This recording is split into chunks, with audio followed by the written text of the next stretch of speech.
Hello everyone, welcome back to law graduates. स्वागत है आप सभी का लीगल हिस्ट्री की एक नए वीडियो में। इसमें हम कवर करेंगे एंशियंट इंडिया का लीगल सिस्टम, जहां ना सिर्फ राजा न्याय करता था बल्कि पूरा समाज जुडिशियल सिस्टम में शामिल होता था। हम कवर करेंगे एंशियंट लॉ गिवर्स, जजेस और jury, royal courts, crime and punishment. तो चलिए शुरू करते हैं। इंट्रोडक्शन में हम देखते हैं कि जुडिशियल सिस्टम जो था वो डीपली रूटेड था धर्म में, यानी जो धर्म था, आज का लॉ समझ लीजिए, तब जो था कंसीडर किया जाता था कि अगर कोई धर्म के खिलाफ जाता है, धर्म को वॉयलेट करता है, तो उसे पनिशमेंट दी जाती थी। और जस्टिस मॉरल और रिलीजियस ड्यूटी थी धर्म को फॉलो करना। नेक्स्ट इज फीचर्स में हम देखते हैं कि जुडिशियल सिस्टम जो था वो धर्म बेस्ड था, जैसे कि आज का जुडिशियल सिस्टम लॉ बेस्ड है। अगर कोई लॉ को फॉलो नहीं करेगा तभी उसे पनिशमेंट या फाइन भरना पड़ेगा। In that time means ancient time, अगर कोई धर्म फॉलो नहीं करता था तो ही उसे पनिशमेंट दी जाती थी, जिससे कि विक्टिम को जस्टिस मिलता था। डिसेंट्रलाइज स्ट्रक्चर इसीलिए कहा जाता है क्योंकि तब के समय में घर से लेकर के राज्यसभा तक के डिफरेंट कोर्ट्स हुआ करते थे। इन हाउस जो घर का मुखिया होता था, जो भी एज्ड पर्सन होता था, सीनियर पर्सन होता था, उसे जज कंसीडर किया जाता था इन फैमिली मैटर्स। और at the supreme position there was king को सुप्रीम जज कहा जाता था। जैसे कि आज हम CJI यानी चीफ जस्टिस ऑफ इंडिया को देखते हैं, जिन्हें हम सुप्रीम जज मानते हैं ऑफ इंडिया, वैसे ही तब किंग को सुप्रीम जज माना जाता था। ब्राह्मण्स का रोल इसमें यह था कि उन्हें इंटरप्रिटेशन करना होता था शास्त्रास का, यानी उन्हें शास्त्रास को और अच्छे तरीके से समझाना होता था, क्योंकि वो शास्त्रास में पारंगत थे। शास्त्रास के साथ साथ उन्हें वेदास का भी नॉलेज हुआ करता था, इसीलिए उनका काम था इंटरप्रिटेशन करना शास्त्रास का और किंग को डिसीजन मेकिंग में हेल्प करना। नेक्स्ट हम देखेंगे एंशियंट लॉ गिवर्स, जिसमें कि हम देखेंगे कि लॉ को एंशियंट टाइम में किन किन लोगों ने दिया था। जिसमें सबसे पहले हम देखते हैं मनु को हम कंसीडर करेंगे कि वो सबसे पहले राजा या सबसे पहले इंसान थे जिन्होंने सोसाइटी को 4 वर्णास में डिवाइड किया था। जैसे कि 4 वर्णा में हम देखते हैं, जिसमें सबसे अपर पोजीशन पर आते हैं ब्राह्मण्स, उसके बाद क्षत्रिय, उसके बाद वैश्यस एंड लास्टली शूद्रस। इन्होंने rule of civil, criminal and personal law दिए थे, यानी कि उन्होंने सिविल मैटर जैसे कि कॉन्ट्रैक्ट से रिलेटेड अगर कोई डिस्प्यूट होता है तो उस पर उन्होंने लॉ बनाया था। अगर कोई क्राइम कमिट करता है तो उस पर भी उन्होंने लॉ बनाया। और पर्सनल मैटर यानी जो फैमिली मैटर्स होते थे, जैसे कि इनहेरिटेंस समझ लीजिए, प्रॉपर्टी का डिस्ट्रीब्यूशन कैसे होगा, इन सब पे मनु स्मृति में दिया गया था। नेक्स्ट हम देखते हैं याज्ञवल्क्य, जिन्होंने याज्ञवल्क्य स्मृति लिखी।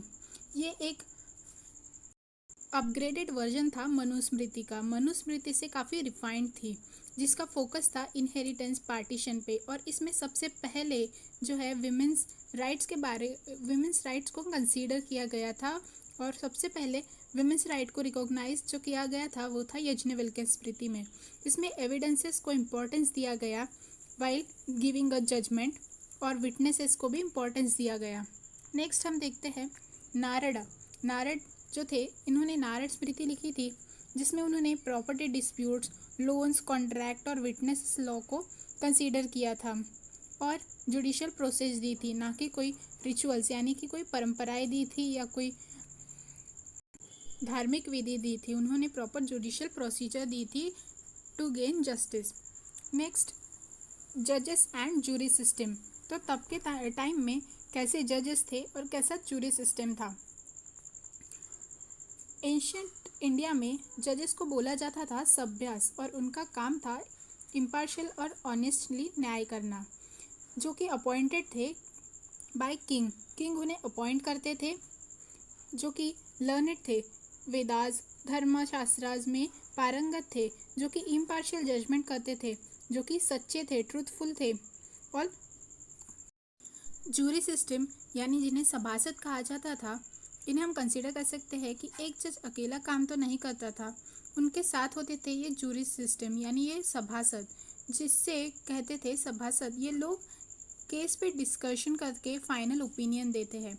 बेसिकली आज के जो बेंच सिस्टम है ये इसी का प्राचीन वर्जन कह लीजिए। जैसे कि आज बेंच सिस्टम में हम देखते हैं कि डिफरेंट जजेस होते हैं और सबका जो ओपिनियन होता है वो कंसीडर करते हैं, और फिर जो मेजॉरिटी होती है उसका जो डिसीजन होता है उसे फाइनल डिसीजन हम कंसीडर करते हैं। जिसमें हम देखते हैं नेक्स्ट इज क्वालिफिकेशन ऑफ जज, यानी कि जज बनने का क्या क्वालिफिकेशन हुआ करता था। तो नॉलेज ऑफ धर्मशास्त्र, जो भी धर्मशास्त्र थे, वेदास थे, पुराणास थे, उन सब का स्ट्रॉन्ग नॉलेज होना बहुत ज़रूरी था। Integrity, truthfulness and non grid, यानी ट्रूथफुल और साथ ही साथ अनबायस्ड होना चाहिए, मैच्योर और रिस्पॉन्सिबल पर्सन होना चाहिए। Next royal courts. Royal courts यानी एंशिएंट इंडिया में कैसे कोर्ट्स हुआ करते थे। Here you can see in this picture, ऐसे रॉयल कोर्ट्स हुआ करते थे। तो यहाँ पर एक किंग का, एक राजा का रोल क्या था, जिसे कि डिवाइन जज यानी कि गॉड ने बनाया है, गॉड का रिप्रेजेंटेटिव कंसीडर किया जाता था, यानी कि उससे ऊपर कोई भी नहीं था, उससे ऊपर सिर्फ भगवान को कंसीडर किया जाता था, इसीलिए उसे डिवाइन जज भी कहा जाता था। Advice by purohit, minister and Brahmin. जो यहाँ पर आप आजू बाजू देख रहे हैं वहाँ पे पुरोहित, मिनिस्टर्स और ब्राह्मण्स बैठे हैं जो कि एडवाइस करते थे किंग को वाइल टेकिंग एनी डिसीजन। और राजा डेली कोर्ट में बैठता था और उसके जो एडवाइज़र होते थे वो उन्हें एडवाइस करते थे। यहाँ पर रोज़ अपील हियर की जाती थी, यानी कि जो भी पर्सन है उसकी अगर कोई समस्या है वो यहाँ राज्यसभा में आता था, न्याय सभा में आता था और उसे न्याय दिया जाता था। नेक्स्ट देखते हैं हम types of courts. There were different types of courts. खुला कोर्ट जो होता है वो फैमिली लेवल के जो मैटर्स होते थे उन्हें सॉल्व करने के लिए था। नेक्स्ट इज श्रेणी कोर्ट्स। ट्रेडर्स यानी कि जो बिजनेस करने वाले लोग होते थे, जो भी आर्टिस्ट थे या कोई मर्चेंट्स थे, उनके लिए ये श्रेणी कोर्ट बनाया गया था। नेक्स्ट हम देखते हैं पुगा कोर्ट, यानी कि जो लोकल लेवल पर था, लोकल लेवल पर जो भी स्मॉल इश्यूज थे उनको रिजॉल्व करने के लिए पुगा कोर्ट बनाया गया था। अधिकृता कोर्ट में हम देखते हैं कि ये एक हायर लेवल था जहाँ पे सिविल डिस्प्यूट्स को रिजॉल्व किया जाता था, जहाँ पे किंग अपॉइंट करता था जज को। तो clearly system was very structured और हर लेवल पे लोगों को न्याय मिलता था। नेक्स्ट हम देखते हैं crimes and punishment. Ancient India में क्राइम्स यानी धर्म का उल्लंघन, जब कोई गलत काम करता था तो उसे दंड दिया जाता था। कंसेप्ट ऑफ क्राइम, जैसे आज अगर हम किसी लॉ को फॉलो नहीं करते तो हमें पनिशमेंट होती है। जैसे कि आप एग्जांपल ले लीजिए ट्रैफिक रूल्स। जो भी ट्रैफिक रूल्स है यानी कि वो एक लॉ है, अगर हम वो फॉलो नहीं करते तो हमें पनिशमेंट यानी कि फाइन देना पड़ता है। There were different types of crime.